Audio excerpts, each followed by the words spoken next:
느헤미야는 바사 왕궁에서 안정된 지위와 또 풍요로운 삶을 누리던 그런 사람이었습니다. 우리 세상의 눈으로 보면 굳이 이렇게 위험을 감수하면서 다 무너진 도성으로 돌아올 이유가 사실 전혀 없었습니다. 예루살렘은 그저 과거의 영광만 남은 지금은 완전히 폐허가 되어버린 땅이었기 때문입니다. 바벨론 침략 이후에 무너진 성벽, 그리고 불탄 성문, 흩어진 백성들, 모든 것이 무너져 버린 그곳에 도대체 느헤미야는 왜 돌아왔을까요? 느헤미야가 예루살렘으로 돌아온 이유는 굉장히 단순합니다.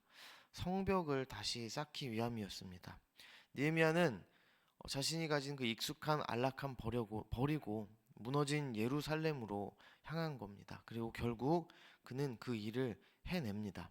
무려 52일 만에 성벽이 정말 말도 안 되는 속도로 완공되었습니다. 사람들은 놀랬고 또 대적들은 두려워했습니다. 하나님께서 함께 하신다는 것을 분명하게 보여주는 사건이었습니다. 그렇다면 이야기가 이렇게 6장에서 성전이 완공되면서 끝나도 될 듯한데 느헤미야서는 오늘 8장까지 계속 이어지고 있습니다. 왜 이렇게 계속 이어질까요? 하나님의 진짜 목표는 단지 성벽을 쌓는 것이 아니었기 때문입니다. 하나님의 진짜 목적은 다시 쌓여진 그 성벽 안에 있었습니다. 하나님께서는 다시 쌓여진 성벽 안에 그분의 그 백성들을 다시 세우려고 하셨던 겁니다. 성벽은 완성된 게 맞지만 백성은 아직 완성되지 않았던 겁니다. 이스라엘이 진짜 회복되는 길은 건물이 아니라 하나님의 말씀이었습니다. 무너진 것은 성벽만이 아니라 사람들의 마음이었고 율법이었고 또 예배였습니다.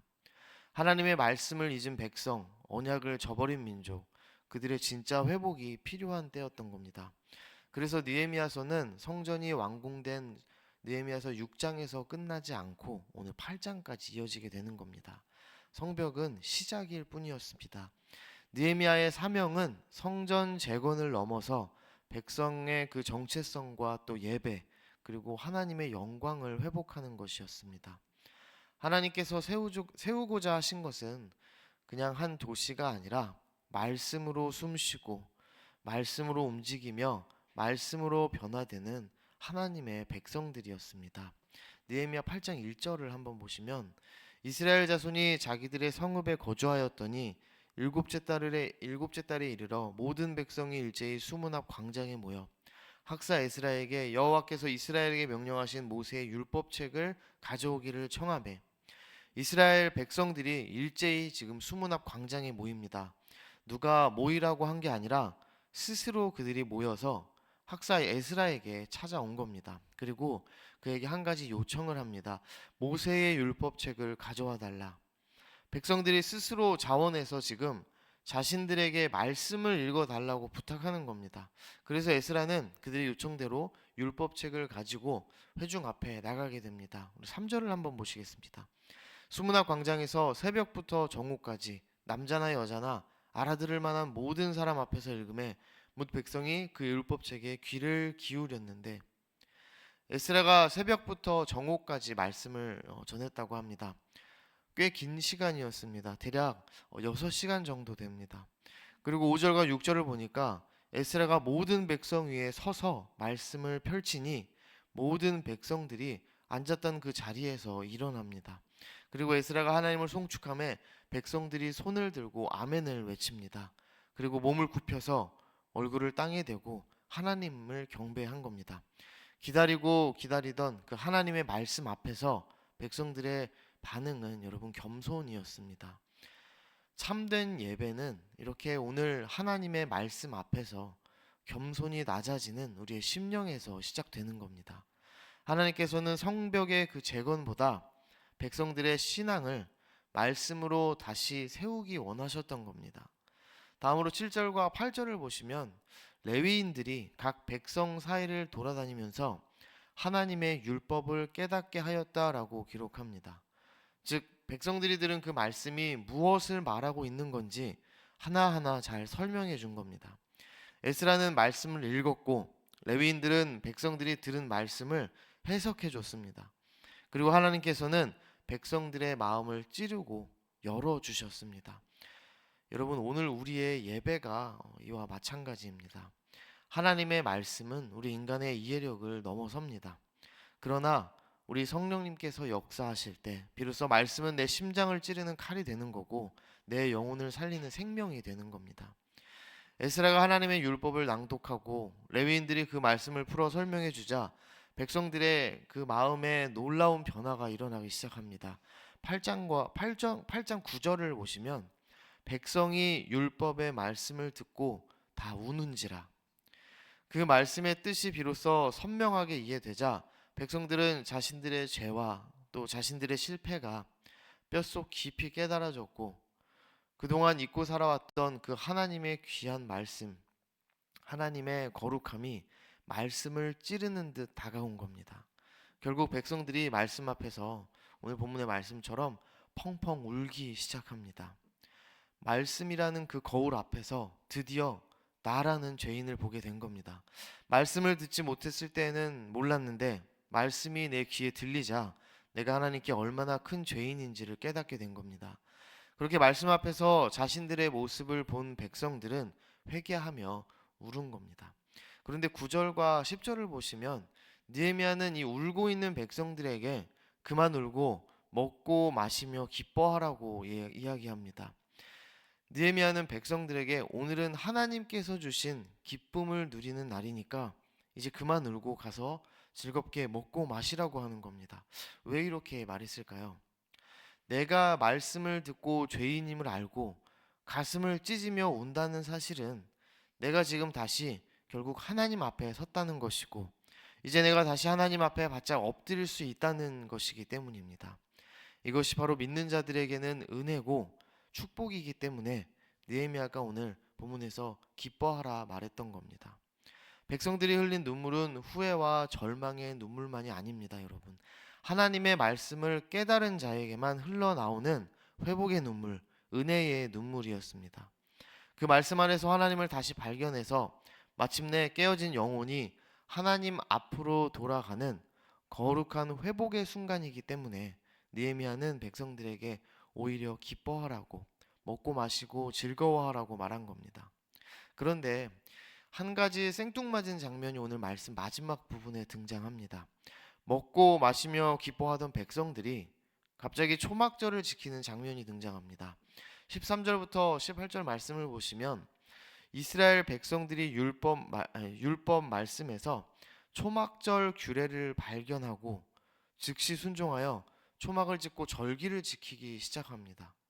여러분, 초막절은 단순히 옛 절기 하나를 회복했다라는 정도의 의미는 아닙니다. 하나님께서는 지금 초막절이라는 절기를 지키게 하심으로 백성들에게 진짜 기쁨이 뭔지를 말씀하고 계신 겁니다. 초막절은 광야를 기억하고 고난을 기억하는 절기입니다. 초막절은 절망의 길을 지나서 오직 하나님 손에 의해 내가 여기까지 왔다라는 이 사실을 기억하게 하는 절기입니다. 이스라엘 백성들은 광야에서 집이 없었죠. 텐트 하나에 기대서 매일매일 정말 하나님이 내려주시는 그 만나의 생명을 맡기고 하나님의 인도하심만 바라보며 살아야 했습니다. 그 촉박한 광야를 지나서 지금 예루살렘까지 오게 하신 분이 누구이신가요? 바로 하나님이셨습니다. 그래서 초막절은 이 과거의 절망을 기억하고 현재의 회복과 은혜를 감사하는 절기입니다. 본문의 백성들이 이 절기가 얼마나 기뻤던지 17절에서 이렇게 기록하고 있습니다. 사로잡혔다가 돌아온 회중이 다 초막을 짓고 그 안에서 거하니 눈의 아들 여호수아 때로부터 그날까지 이스라엘 자손이 이같이 행한 일이 없었으므로 이에 크게 기뻐하며. 이전에도 사실 이스라엘 백성에게 초막절은 있었습니다. 그런데 지금 말씀에 눈의 아들 여호수아 때로부터 그날까지 이스라엘 자손이 이같이 행한 일이 없었으므로 라는 뜻은 이처럼 기뻤던 초막절, 이처럼 놀라웠던 초막절이 없었던 겁니다. 초막절은 완성될 하나님 나라의 기쁨을 여러분 미리 경험하는 그런 절기입니다. 느헤미야 8장에서 백성은 말씀을 듣고 울었지만 크고 넘치는 기쁨으로 곧 변했습니다. 초막절이 왜 그들에게 이렇게 기쁨을 주는 절기였을까요? 초막절은 광야의 고생을 기억하는 절기이지만 동시에 약속의 땅에서 하나님과 함께 거하는 기쁨을 맛보는 절기였기 때문입니다. 즉 초막절은 하나님 나라의 그림자, 천국의 맛보기였기 때문입니다. 흔들리는 가지와 천으로 만든 초막이라는 그 허술한 텐트 안에서 백성은 자신들이 이 땅에 영원히 살 자들이 아님을 배웠습니다. 그리고 자연스럽게 곧 그들에게 임할 하나님 나라를 소망하고 기다리게 되는 겁니다. 지금 느헤미야 8장은 성벽을 재건한 공동체를 말씀으로 다시 세우는 하나님의 일하심을 우리에게 보여줍니다. 그리고 말씀으로 세워진 공동체를 하나님께서는 초막절, 곧 천국을 향한 소망으로 이끌어 가십니다. 하나님은 단지 성벽을 회복시키시는 것이 아니라 말씀으로 백성을 다시 세우고 회복시키는 것, 그것을 원하셨던 겁니다. 그리고 그 말씀으로 회복하는 그 회복의 절정에서 천국을 바라보게 하는 초막절을 다시 불러오신 겁니다. 사랑하는 성도 여러분, 오늘 우리도 이렇게 예배 앞에 서는 이유는 말씀 앞에 마음을 열고 또 귀를 기울이는 이유는 바로 여기에 있습니다. 우리를 영원한 초막절, 천국의 기쁨으로 인도하시는 우리 예수 그리스도를 바라보기 위함입니다. 예수님 안에서 우리는 우리의 죄를 보고 울게 되겠지만 예수님 안에서 우리는 기쁨으로 다시 일어설 수 있습니다. 오직 그 예수 안에서 여러분 회복이 일어날 수 있습니다. 그리고 그 예수님 안에서 우리는 장차올 하나님 나라를 소망하며 살아갑니다. 우리가 걸어가는 이 광야 같은 인생의 길 끝에서 우리가 영원히 거할 하나님의 장막, 천국에서 누릴 영원한 초막절의 기쁨이 우리를 기다리고 있는 겁니다. 주님께서는 우리를 위해 쳐주실 그 장막을 소망하며 우리에게 소망을 주시는 것입니다. 요한계시록 7장 15절에서 17절 말씀을 보시면 우리 주님께서 약속을 하나 해주십니다.